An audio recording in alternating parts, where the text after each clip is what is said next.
marks 25 years since the murders of the Yosemite sightseers. Now, I sat down with one of the special agents who is revealing how he got the killer, Cary Stayner, to confess. Cary opened up about his brother Stephen, the subject of the movie I Know My First Name is Stephen. At age 7, Stephen Stayner was kidnapped a few blocks from his Merced home. He escaped his captor at 14. Cary was not happy over the short sentence his brother's kidnapper got. He went to prison for 7 years, and yet they held Stephen for 7 years, and he felt that was really not right. And I agreed with him. I had no problem. I agree with you. You ultimately gained his trust in a very short period of time. I don't judge people, so when they talk to me, they feel comfortable. That connection ultimately got Stayner to confess to killing Joey Armstrong. But before admitting to killing the sightseers, Reineck says Stayner tried to negotiate. He wanted images of young girls, his family to get the reward money, and to end up in a federal prison near his family. Reineck recalls asking him to pick one. What's the one thing? It's the one thing only. And he chose the pornography. Stayner did not get any of his requests, but ended up confessing to killing the sightseers, saying he planned the attacks for more than a year. Stayner was convicted and sentenced to death. What's valuable to me is the helping the families and trying to get closer to the families. Cary Stayner is now 62 years old, and at San Quentin, investigators have looked at him in 5 other killings across the valley and the foothills dating back to the 80s. That includes his own uncle, but he's never been charged in those cases. His brother, Stephen, died in a motorcycle crash in 1989.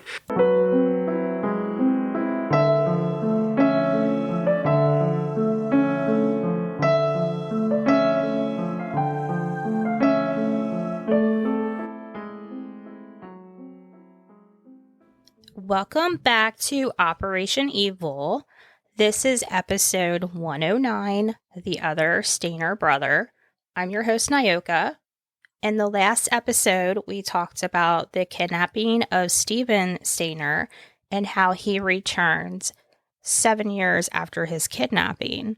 I ended that episode by mentioning that his brother would go on to become a serial killer, taking the lives of 4 females, and I asked you guys if you wanted me to cover that story, and many of you said yes, so that is what I am doing this week. We are covering Stephen's older brother, Cary Stayner, and the horrific things that he did. If you're not sure who I'm talking about, go back to the very last episode before this one, and listen to that, and then it make a little bit more sense because I found it pretty fascinating that one family experienced one of their kids being kidnapped and coming back later in life, and the other becoming a serial killer. Like, what are the odds of having that happen to you as a parent? And it was just shocking to me. So I decided that would be something interesting to look into, and you guys agreed. So here we go with the story of Cary Stayner. In February of 1999, 42-year-old Carol Sund and her 15-year-old daughter Julie, along with a 16-year-old exchange student, Sylvina Palesso, were on vacation together when all of a sudden they went missing. The 3 of them were staying near Yosemite National Park at the Cedar Lodge. They were reported missing by family members only one day after they were scheduled to arrive in Stockton to meet up and vacation with the rest of the family at the Grand Canyon.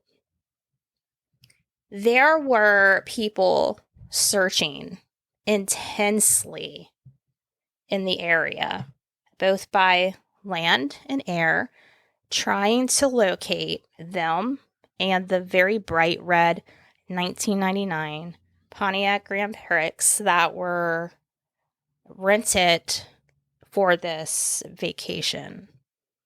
The women, well, there was conflicting articles, but one said that they were seen renting videos from the front desk at the motel. That's when they were last seen.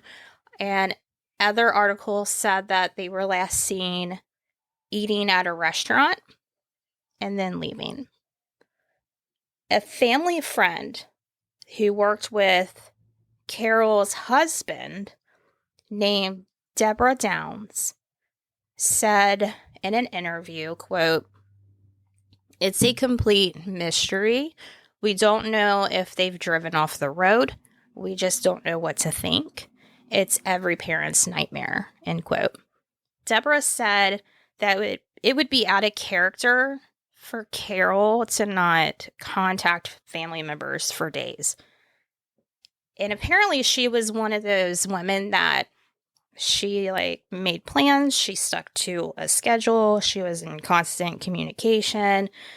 She was very particular about staying on schedule, returning the rental car on time, things like that.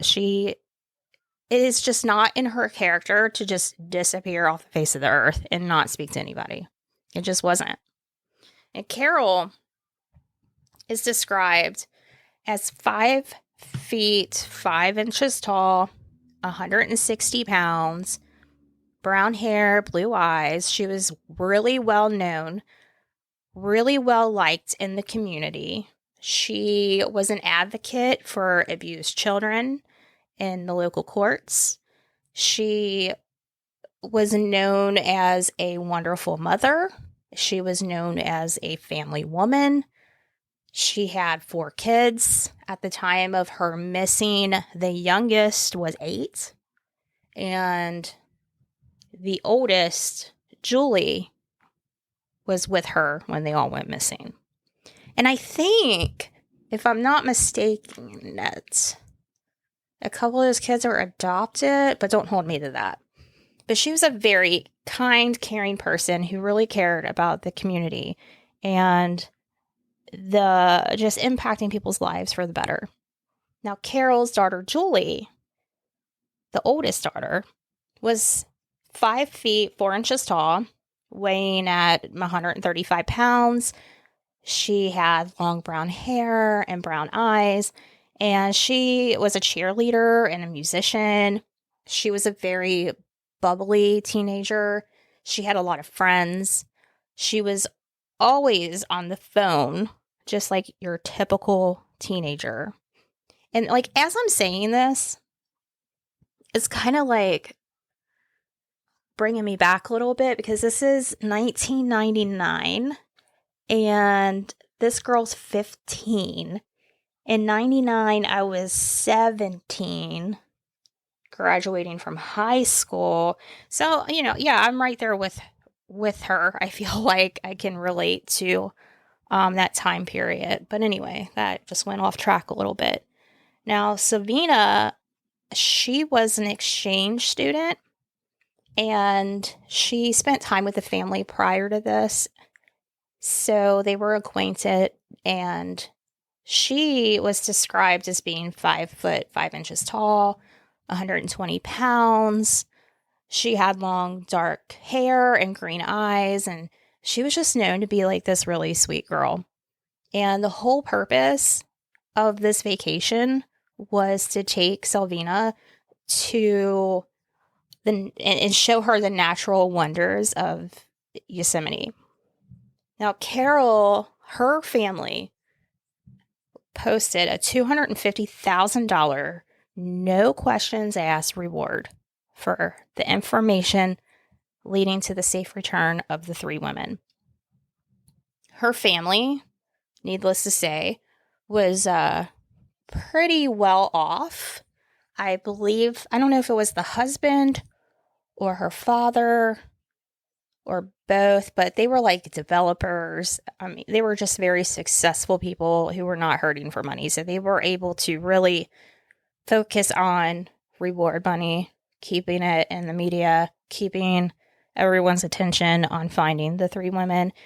The newspapers were just, when I was researching, it was daily updates and constant putting it out there in media, which you would want if your family member like turned up missing. So our timeline so far is that on Monday they were seen for the last time. On Wednesday they were reported missing. On Friday something else happens. A teenage girl finds Carol's wallet in a street. And I believe it's in a different area, and everything is still there. Her credit cards, everything's there.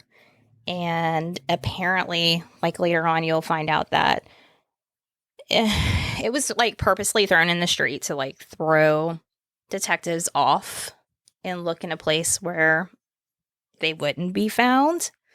So it was kind of like a clever move on the killer's part. And so the teenage girl, she turns in Carol's wallet. On Sunday, the police department gets the FBI involved and they enter the case. And then on Monday, the following Monday, a $250,000 reward was offered, what I just mentioned. And then the rental car at this point is like long overdue to be returned. Again, out of character. So far, the police, they said there's no evidence of foul play, but they're not like ruling it out. Obviously, there's something going on. So the FBI is investigating like the possibility of maybe a kidnapping until facts suggest differently.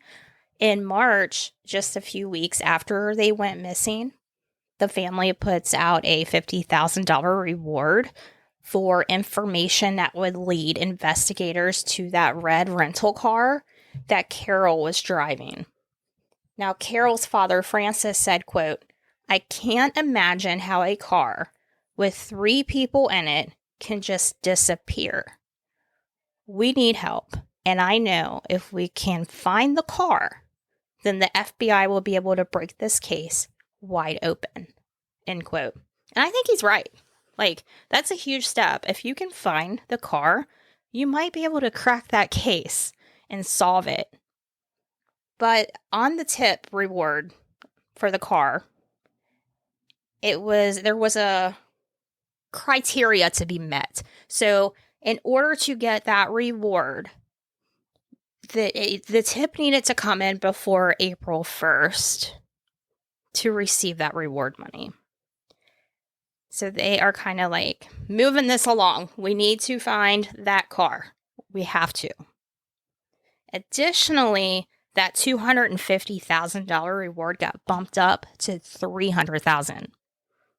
They mean business at this point. The family is so worried and they just want to know what happened to these girls. And I cannot even imagine with the exchange student what her parents are thinking and being out of the country while their daughter, who's supposed to be having like an educational experience, is now missing. I can't even fathom what that must feel like. I don't know. But FBI Special Agent James Maddock stated, quote, "I can't emphasize enough how important finding that car is. The missing car might have been turned over for salvage or to a chop shop. It also might be at the bottom of a deep ravine covered in brush, in an old mine shaft or some other area not visible from air. It could be hidden inside an old barn or garage somewhere," end quote. And he's right. I mean, it could be anywhere. When they discovered the car, and they will, that's what we're going to talk about next. So the car was discovered on March 18th after a tip was given. The car was located near a ski resort in a remote area hours from where they were staying. Again, this killer puts the wallet over here, hides the car over there. I mean, he's really cleaning this up. And then on top of it, the car was burned to a crisp, okay? Burnt. Investigators said that it was burned in an attempt to destroy evidence. And on top of that, something horrific came from it. The car's trunk had 2 bodies in it. 2 bodies, charred remains. And in order to identify whose bodies those belonged to, they had to do it by dental records. The 2 bodies belonged to Carol and Savina. We're missing Julie. Her body's not there. Carol's parents spoke up and said, quote, "We need to find the animals that did this. They're terrible people, and we don't want them to do this to anyone else's daughter or granddaughter," end quote. So they're kind of thinking like, maybe this is not done by one person. This could be like a 2-person or more thing, like 3 people. Come on. Like, I don't know. Shortly after, the police received a note. And the note said, quote, "We had fun with this one," along with directions to Julie's body. And Julie's body would be found an hour away from where the burned rental car was found. And I'm going to insert a clip right here where an FBI agent from the beginning of the audio clip, he mentions this happening, this picture and this map and why it was sent to them. So I'm going to insert that right here. And explained why he drew that map to investigators. It was bothering him that Julie's body was laying out there in the elements and not being found. Okay, there you have it. That is the reason why he sent that map. So back to it. While police investigated the murders, they spoke to many people, including Stephen's brother, Carrie. And at this time, Carrie was a handyman at the Cedar Lodge where the girls were staying on vacation. But he was never a person of interest. And the officers were never able to make any arrests in the case. It's just, they couldn't connect it. And it wasn't until July where things would change. So in July, on the 22nd of 1999, 26-year-old Joy Armstrong was found decapitated near the cabin she lived in. Now, Joy was an instructor and a naturalist. She was the redheaded girl with freckles who everyone described as friendly and outgoing and very bright. She loved children. She had a passion for nature. She loved to teach. She touched many lives in the short amount of time that she was here. And she also fought for her life. And in doing that, she probably saved several others from the same fate. Apparently, when she confronted her 6'1", 200-pound attacker, she put up such a fight that Carrie was forced to leave behind a messy scene. And that messy scene led investigators right to his doorstep. Investigators discovered footprints and the distinctive tracks of Stayner's Baby Blue International Scout, a vehicle that had a different brand of tire on each wheel. So those gave unique tracks in that crime scene that allowed the authorities to catch him. And a close source to the investigation said, quote, "It was a fight from start to finish. She tried to get away, and she almost did. But there were several moments of struggle left behind, a lot of evidence. Her determined fight for life denied him the chance to cover up the crime scene, and it led to his capture and undoubtedly saved other lives, end quote. So when 38-year-old Stayner was initially interviewed by FBI agents, he disappeared afterwards.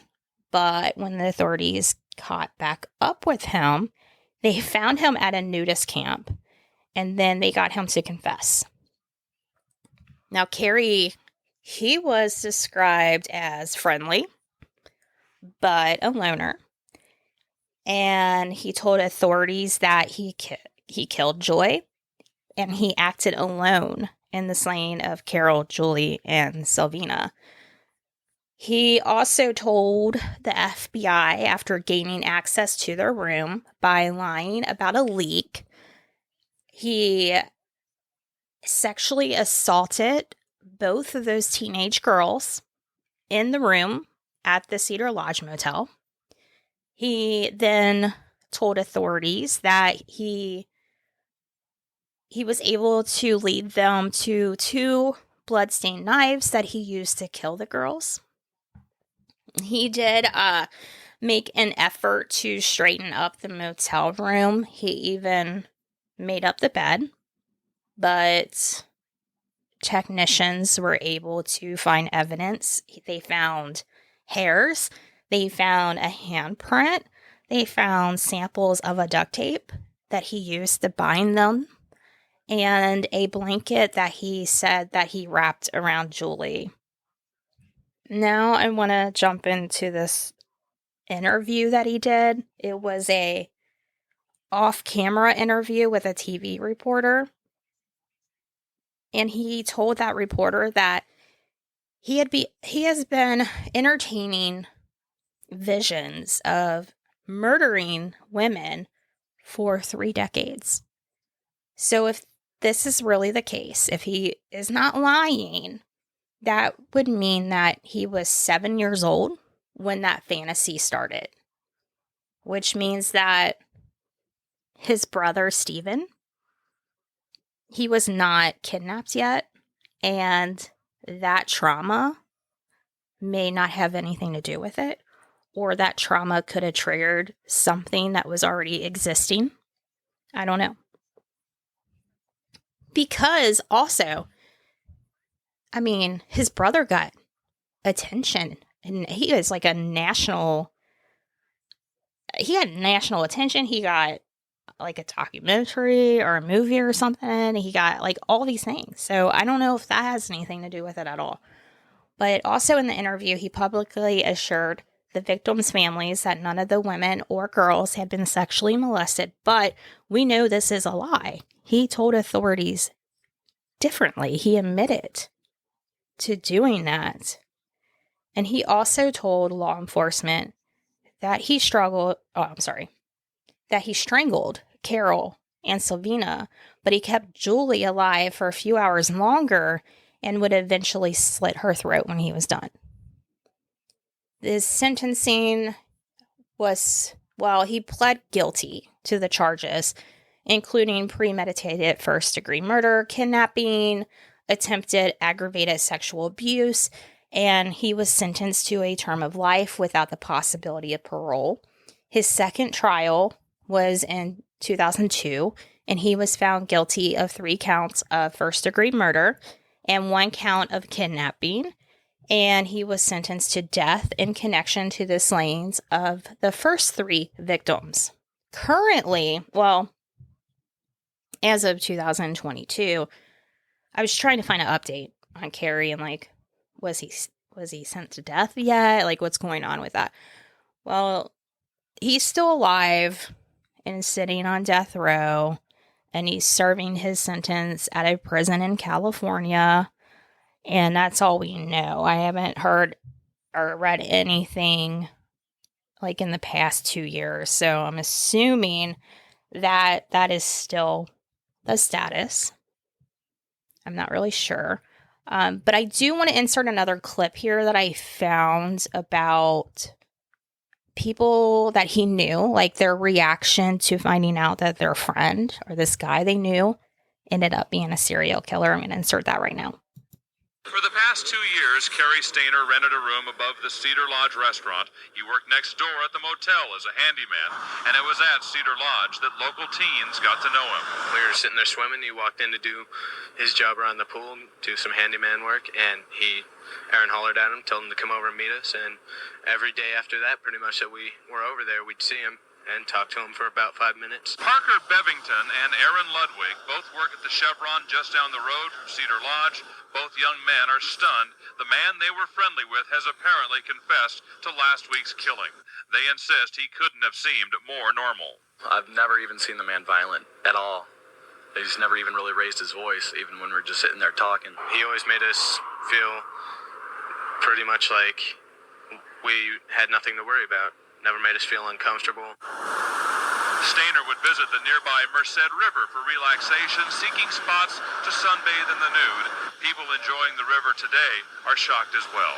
Pretty disappointing because this was my little paradise away from the city. Okay. So people were pretty shocked, apparently. But this will do it for this episode. I would love to know what you guys think about Kerry. And was he already capable of being the serial killer before the kidnapping of his brother took place? Or do you think the trauma caused some kind of trigger in his existing mental illness? Or was it the jealousy of his brother getting all the attention and movie and whatever? I don't know. I would just love to know what you think. I'm sure maybe it's everything. I don't know. But the fact that one family can have both of these things happen to them just seems very rare or odd. I'm not sure. It's just bizarre to me. But anyways, that is the story of Kerry Stayner. And if you can't get enough Operation Evil, consider supporting the podcast by joining the Patreon. There are different tiers. You can just do the small tier and you can get a bunch of bonus episodes. And I think we have over 30 now. And I'm getting ready to post this month's episode. It's pretty interesting. It's about this little boy that was murdered by his mother's boyfriend. And the boyfriend buried him in the house, basically. I don't want to give it all away, but it's a very disturbing case. And there's a bunch of episodes on there you can check out. You should, I don't know. The link is in the show notes if you're interested. If you would like to support the show in other ways, just like going to our social media or telling your friends about the podcast, any of those little things help out so much. And we appreciate each and every one of you.